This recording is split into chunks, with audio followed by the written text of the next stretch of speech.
Hi, this is Ilka Cassidy with Passive House Accelerator, and thanks for tuning in to the special bonus episode of the Passive House podcast recorded at Building Energy Boston 2024.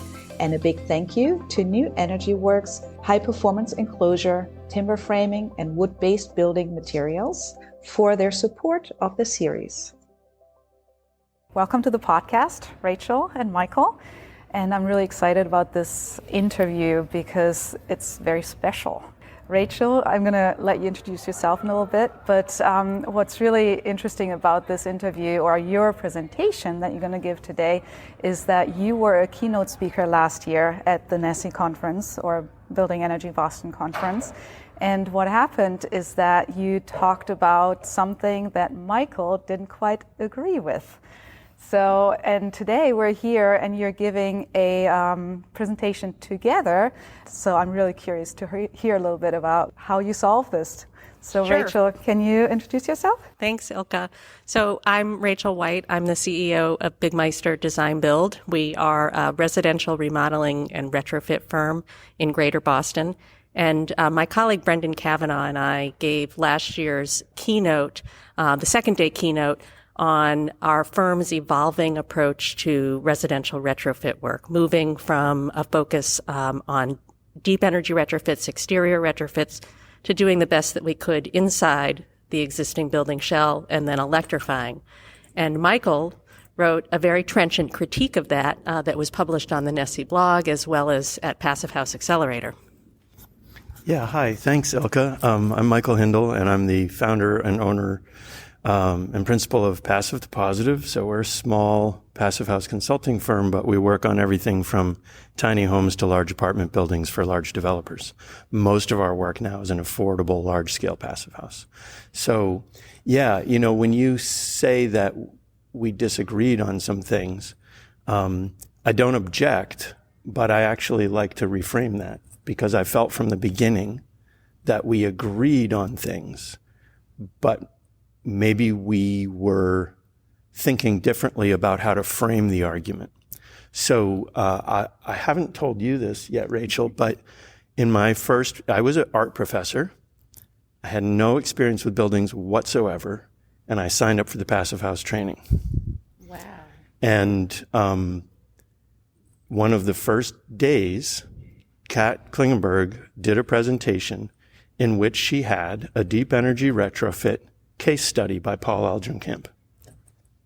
And at the end of that series of slides that she presented was an image of a guy on a bicycle with wings from like the 1890s or something, trying to fly. And it had Paul's name and a little picture of him, and it said, if at first you fail, keep trying. And so that was my first connection with Bigmeister. And it was the reason why, when the response to my, what I'll call a systemic critique, not a critique of the analysis, when that came out and some people critiqued or criticized Bigmeister, I said, no, they've always been our allies and our friends and leaders. This is not about disagreement. This is about what we can learn from each other. Great. And then, Rachel, can you just recap a little bit what you talked about last year? Sure, I'd be happy to do that. Just for context, for folks who aren't aware, Paul Eldrenkamp is Bigmeister's founder, and we transitioned leadership and ownership. 2018 was when we started. But in any event, just for context, and thank you for telling me that story. Mm-hmm. I'm surprised you didn't tell me that before, Michael. So at the keynote last year, really what Brendan and I were arguing, making the case for, is that once homeowners, particularly we focus mostly on single-family homes. Occasionally we do small multifamily homes. That once folks have done the best that they can to improve the envelope, air sealing, and insulation within the existing shell, that the next best dollar spent is typically on electrification rather than deeper load reduction or deeper efficiency. I think that's just sort of the simplest, shortest summary that I can give. Yeah, and I was there, and I thought it was very impressive. I mean, the whole keynote was great, but I can also understand how Michael might look at it a little bit differently. Yes, he definitely did. So can you just explain what your response was? Well, I guess it goes back to, having come to Nessie years ago and having first heard Mark Rosenbaum drop the name of Donella Meadows, and a few of the, quote, old-timers in our community, they affectionately refer to themselves as old-timers, so I hope that's not offensive. They were saying that, there was this group of systems thinkers, And so I got those books and I have been reading. And since I grew up north of here, I love this place. I've always loved the environment and been attuned to it. As an artist, I was attuned to it. And as an artist, no one really can tell you no, because you're an artist. You dream it up and you make it, right? So when I got into this world, I was still thinking like an artist. Like, no, you can't tell me no. We'll just make this happen, which of course is naive and idealistic, but it also gave me a different mindset that was outside of the frame of the typically white male architect who'd been working for 20 years and had a way to do things. So it was a fresh perspective that I didn't even know was that fresh or was so innocent, In any case, when I heard the presentation that I thought Rachel and Brennan did a terrific job with, my thought was not, their analysis is wrong. My thought was, right, but if we fail, we're all cooked. So it doesn't matter if it's cost effective or not. It has to happen.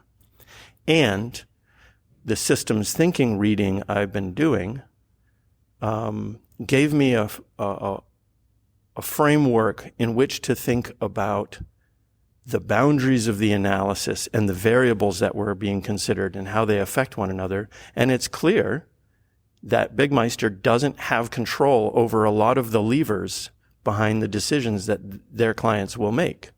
So it's not a critique of them as a values proposition. It's a question of like, what does our whole society do and how do we see carbon and do we value it at all?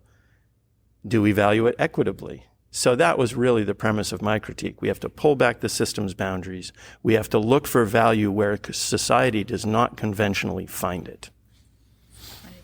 Can I add something? I just want to add to that, and circling back to something that Michael said earlier, that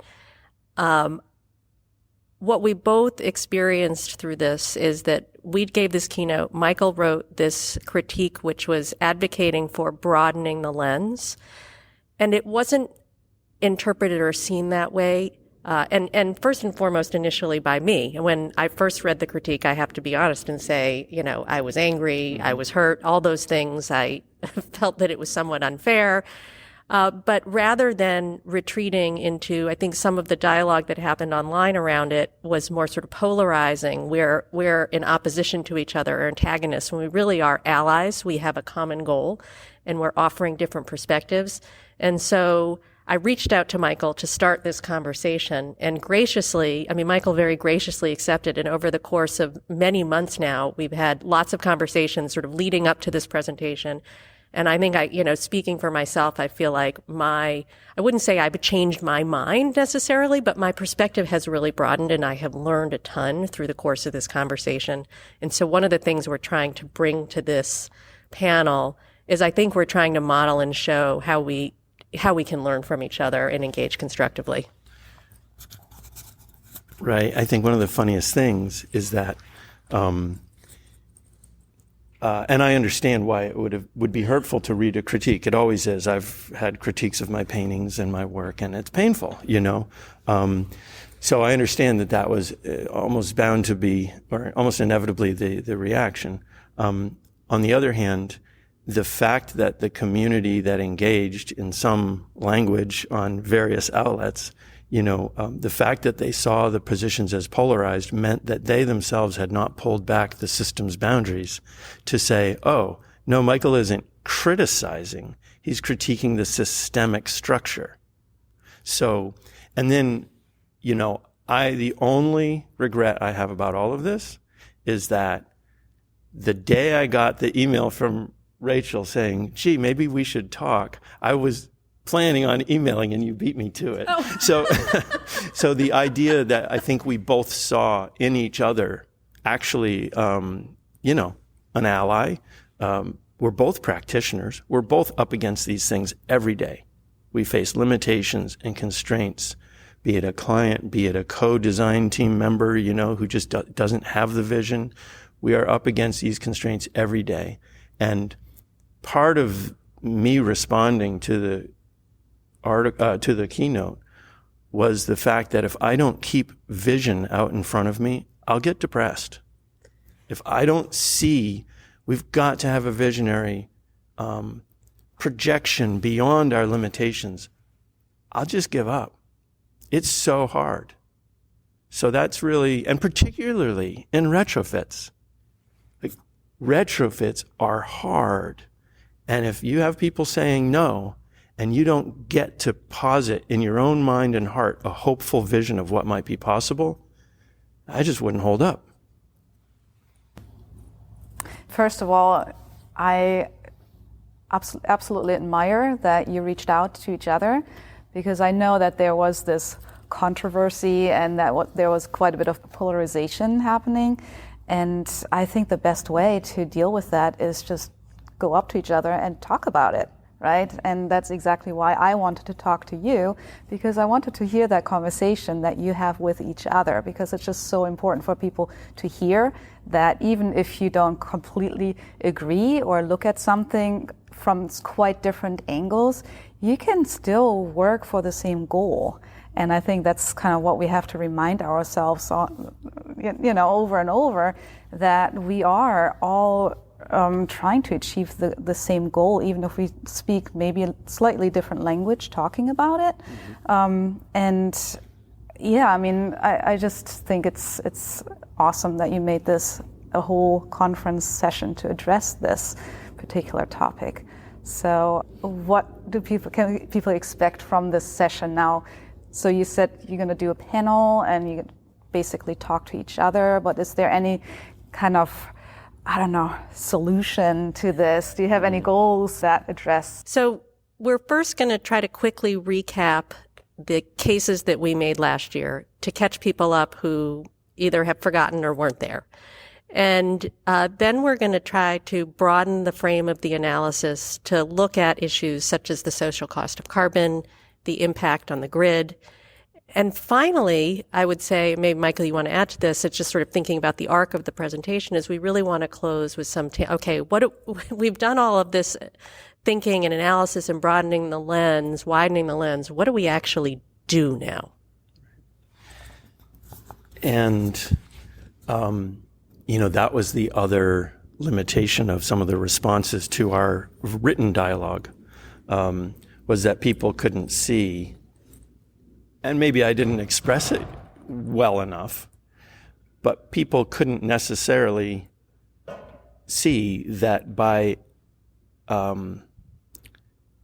participating in a systemic critique, it's actually trying to help what Rachel was experiencing as her limitations as a single family renovation and retrofit design build company, right? So if we don't disagree, I still don't think that's the right word. If we don't have a divergence of perspectives and share them, we won't learn enough from each other to solve the problem. So I still don't even think we disagree. We have to look at it from all different angles, and there are many more people, hopefully, who will come today, and we hope to have time for questions, or not questions, discussion, because I've learned a ton. And, we've become friends over this period. We sort of knew each other before, maybe like visually, but we've become friends over this.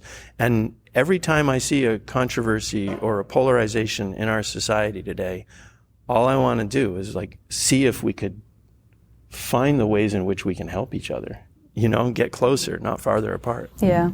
No, and I really see it as just kind of looking at both your positions coming from different access points, right? Where you're in the thick of it and dealing with what people or what clients want immediately, basically looking at cost a lot of times, right? And for you, it's really just kind of drawing way, way back and really reevaluating priorities, right? So that if you change something on that level and really think about priorities quite differently, then I guess that's what you just said, that could solve the resistance that you keep bumping into later down the line. And to be clear, like when I'm working on multifamily projects, we hit those same limitations. Yeah. The point of the critique is like, yeah, I know that's reality, and it hurts, and we've got to get out of it. Yeah. And so together we can think about this. Now, I think that doesn't mean there aren't hard questions to ask. Like we've been asking ourselves during these conversations, like, well, what do I spend money on? Like, how do I make decisions? Because we've heard from people, and I proposed in my article that this really is a cultural values question. Like, if we don't value carbon and we don't associate that value with the suffering of people, from disadvantaged communities who are disproportionately affected, then we're not actually making an informed decision. And so if our clients think of themselves as progressive, middle class, pretty privileged, but, they're not like billionaires or whatever, right, necessarily. They're just decent people who think they're doing a good thing, or they're trying to do the best they can with what they've got. But we have such blinkers on about what a good thing is and what could they do with what they've got? The cultural expectations are so limited. So there are going to be hard questions about what is of value, what are our values, and how do we apply them in everyday decisions? And that's the world we live in now. And there's no point in pretending it's not so, because pretending it's not so will just drive us off the precipice faster. So having the values conversation is uncomfortable. Like saying, oh, you're guilty, that's not the right framing of it, but we're all implicated in this. We're all responsible, and we all have to do what we can. So I think the tail end of our presentation, and I wish we had a longer session so we could talk about it more, but the tail end is really, all right, well, how do we engage in these difficult questions and find ways forward? And maybe by using some of this systems thinking analysis at a pretty amateur level, I have to say, we're just touching on it, right? But maybe by using some of this systems thinking analysis, looking for opportunities to capture value, we can start to move that cultural conversation and our practice. I guess I would just add to that, those questions of values are incredibly difficult. They're also, the practical questions are extraordinarily difficult. Mm-hmm. Once we agree that everybody at NESE agrees that we have to get to net zero carbon by 2050, end stop. But how we actually do that and how far we turn the different dials of efficiency of existing buildings, of electrification, of grid upgrades is a really complicated, practical question that we need all of us from all of our different perspectives, those of us who work on buildings, really bringing it to the table of the extraordinary complexity of retrofitting existing buildings. And then folks who are working on the grid, on storage, on transmission, on, ramping up renewables, what are the complexities of that? I mean, I know some of them, but it's really as an outsider, as a building practitioner looking in, yes, I know how hard it is to get transmission permitted, for example. I know how long it takes to get the interconnections, right, for new systems online. But I know at a much deeper, sort of more practical, hands-on level, the difficulties that I face decarbonizing existing buildings. So we all need to be part of not just the values conversation, but the practical conversation, because it's going to take everybody working from all their different areas of expertise to get there.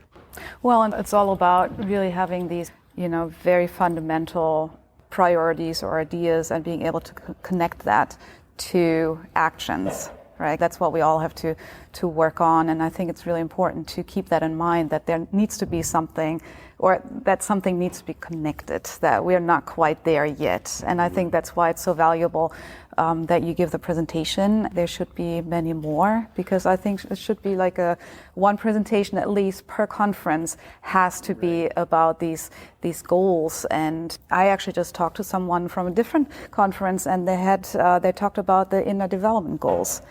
And it was basically the same thing, where, you make decisions for yourself, you go in, you identify your core values, but then how do you go about changing the system according to your values? So I think it's a really important discussion. Right. And I think at the end, we'll just touch on it. I agree with you. I would love to have this kind of dialogue be something that happens at each NESI conference or, FIAS conferences or what have you. But the most powerful thing that I've experienced in the work world is just having someone who doesn't say no first. Like having a developer who, instead of saying, well, if we can afford it, we can do some of that green stuff if it doesn't cost me anymore, to like someone who will say, well, you're the design team. We think it's a value. Go figure it out. Like, that's your job. And then ultimately, we're all grown-ups. We know that it might not escape the chopping block, but having enough courage to like take that first step. And the other thing that related to what you both just said is that there's a permaculture concept, which is kind of a systems thinking approach, which is micro macro. If you look at the minute, really detailed connectivity issues or permitting issues and these things that drive cost, and if you can maintain a creative sort of simultaneous awareness of the small stuff and the bigger context, which is why I felt it was worth writing a systemic, larger context critique, because everything that Rachel and Brendan said was true. So now by seeing the small, it's not small. I'm not saying what you do is small. Like by seeing the details of like how many fasteners or how deep is the insulation, how much does that cost us? By seeing those details in the context of our values and in the context of the systemic dynamic, that's how we'll get there. We'll never get there by arguing about the fasteners themselves or the system itself. We will only get there by connecting these two. And that's what I think I heard you just say, and I thank you for that, because I think that's exactly what this conversation needs to be about. Thank you so much. Any last words?